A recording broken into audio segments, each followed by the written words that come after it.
राजमा चावल। धूर फिट्टे मुंह, नास पिट जाए तेरा।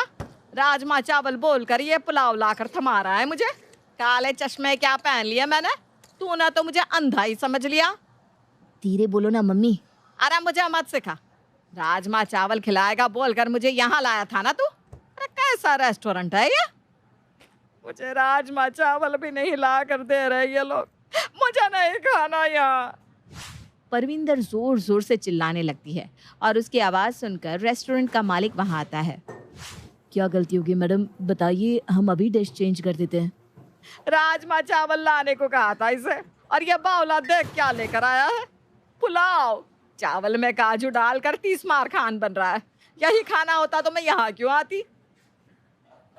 अरे यार मम्मी, धीरे बोलो, सभी लोग देख रहे हैं। ऐसे ही तुम्हारे इस राजमा चावल के भूत के कारण मेरी शादी मुश्किल हो रखी है, और तुम चिल्लम चिल्ली करोगी तो जो बच्ची कुच्ची इज्जत है ना वो भी चली जाएगी।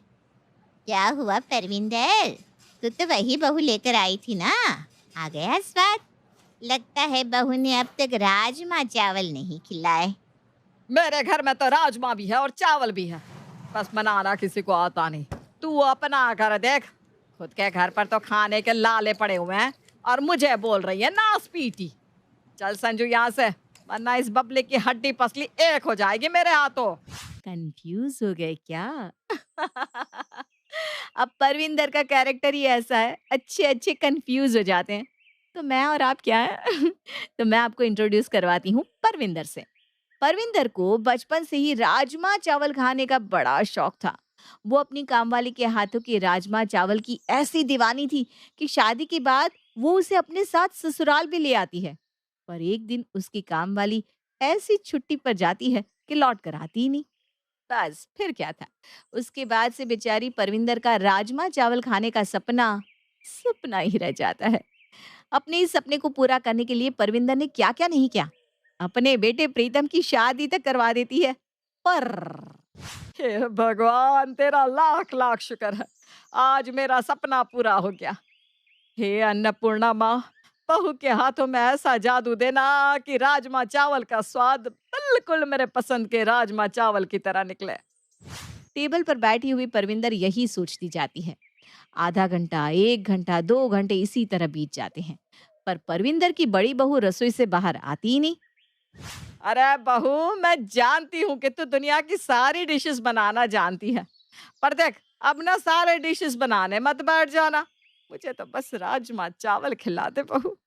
और तभी सुषमा रसोई से दोनों हाथों से एक बड़ा सा पतीला पकड़े बाहर आती है और उस पतीले को अपनी सास के सामने डाइनिंग टेबल पर रख देती है। परविंदर उस पतीले के अंदर झांकती है, जिसमें गिनकर राजमा होते हैं। ये क्या मजाक है बहू? अब मजाक मत कर। जल्दी जाकर रसोई में जो तूने राजमा चावल बनाए हैं बाहर लेकर आ जा। यही राजमा चावल तो बनाए हैं मैंने मम्मी जी। ध्यान से देखिए ना, पतीले के साइड में चावल के दाने भी तो हैं। हैं? ये तू क्या कह रही है बहू? याद है मम्मी जी, मैंने सुबह आपसे पूछा था कि कितने राजमा चावल बनाने हैं, तो आपने क्या कहा था? मेरा पेट ही कितना है, अंदाज से कर ले। राजमा उबाल दे, पर उबलने के पहले अच्छे से भिगो देना। इसलिए मैंने बड़ा सा भगोना लिया और उसमें 4 दाने राजमा के भिगो दिए। वैसे तो आपने चावल का जिक्र भी नहीं किया था, पर मैंने ना 2 दाने चावल के ज्यादा ही भिगोए हैं। अब इसका क्या करना है बताइए ना? हैं?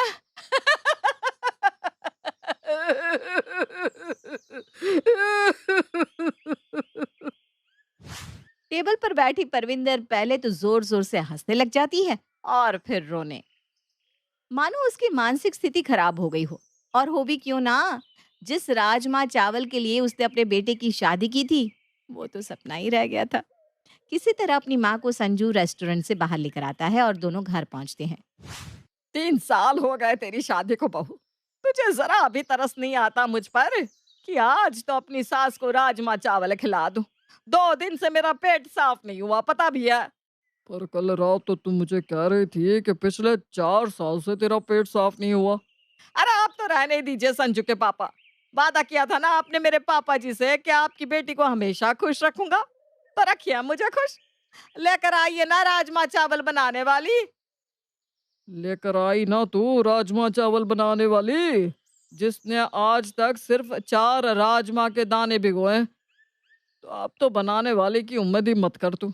मैं तेरे लिए राजमा बना तो नहीं सकता, पर बना बनाया राजमा चावल तुझे खिला जरूर सकता हूँ। रमेश की बेटे की शादी है आज, भूल गई क्या तू?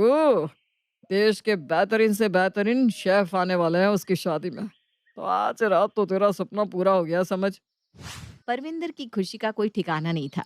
आखिरकार 4 साल के बाद उसे राजमा चावल खाने को जो मिलने वाले थे।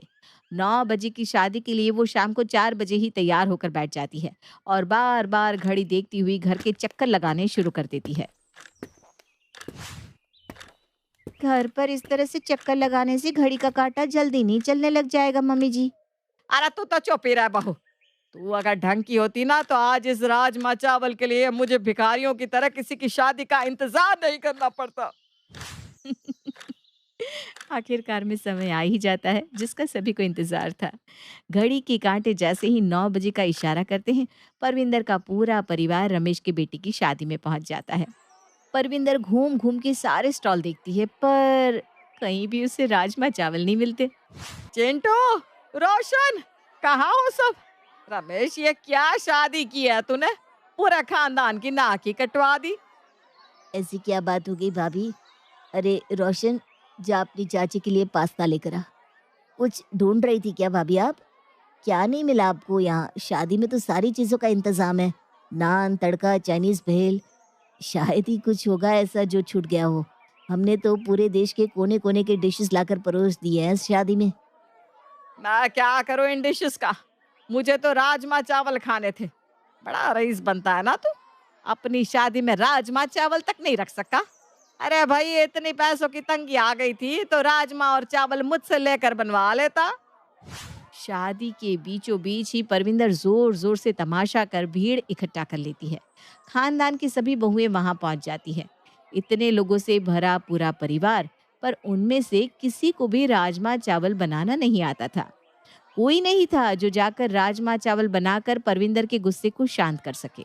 और बिना कुछ खाए ही परविंदर उस शादी से वापस अपने घर लौट आती है। बेचारी परविंदर, उसका सपना तो मानो पूरा होना लिखा ही नहीं था। और राजमा चावल की उम्मीद लिए वो अपने छोटे बेटे संजू के लिए बहू ढूंढने लग जाती है।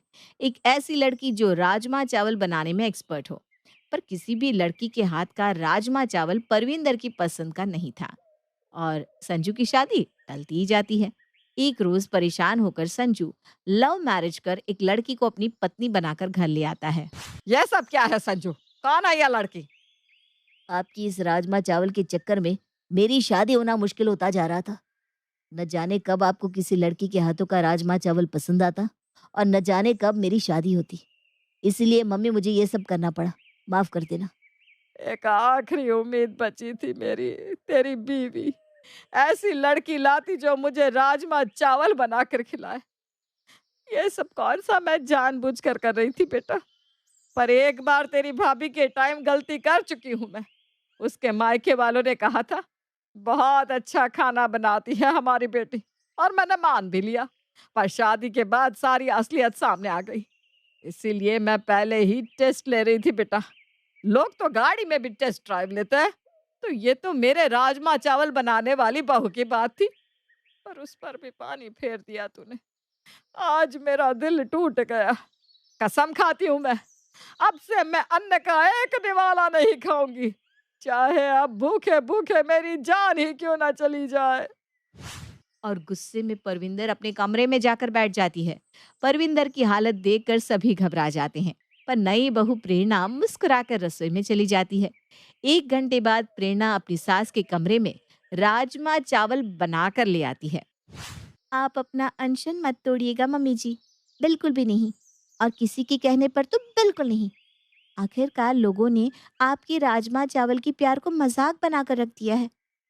पर एक बार इस राजमा चावल को टेस्ट कर लीजिए ना। अगर पसंद नहीं आए तो पूरा जीवन पड़ा है, वापस सब भूख हड़ताल पर बैठ जाएंगी। किसने रोका है? राजमा चावल की खुशबू से परविंदर खुद को रोक नहीं पाती और जैसे ही वो पहला निवाला खाती है, उससे अपने फेवरेट राजमा चावल याद आ जाते हैं। बिल्कुल वही स्वाद जैसा उसकी कामवाली बनाया करती थी। उनकी खुशी का कोई ठिकाना नहीं रहता और वो प्रेरणा के साथ साथ सुषमा को भी गले लगा लेती है।